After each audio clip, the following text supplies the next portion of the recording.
Maine's Secretary of State kicking Donald Trump off the primary ballot yesterday. Meanwhile, Colorado's Secretary of State putting Trump back on the ballot pending a review by the U.S. Supreme Court. Todd Piro, God bless him, back with me this morning. Great to see you, Todd.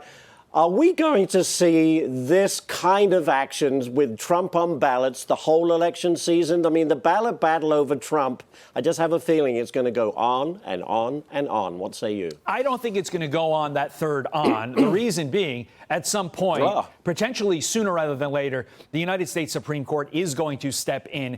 And it's just a matter of, is the decision going to be 9-0? Because based upon the law, Ashley, there is no law supporting all of these individuals, whether it's the Colorado judges or the Maine Secretary of State. It is just untenable under the law. But I will add that every time a state does this, this helps Donald Trump politically because he can make the argument.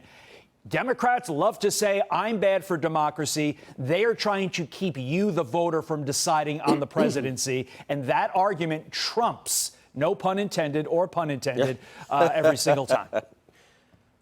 You know, it's interesting, but I think you're absolutely right. This goes along with all the indictments he's been facing. If nothing, it just stirs up the base and maybe pulls a few more voters to him on the basis that, look, we're seeing the deep state in action. I'm not sure why they do this. I think they do it to try and make a point. But again, I think it backfires. By the way, California's Secretary of State is keeping Trump's name on the ballot. So there you go. You'd think California would be the first not to. Yeah, I mean, I think the way that California did it, if you want to give credit to liberal lunacy, is the right way. You know, that individual came out there and said, like, he should not be on the ballot. I think we should try our best to look at every legal rock to look under and kick him off the ballot. Well, they technically did. And then at the end of the day, they decided they couldn't legally, tenably do it. So, but obviously Maine went a step further than that, and they're going to look foolish in a couple of weeks. I think you are absolutely right. Once we hear from the U.S. Supreme Court, they go away.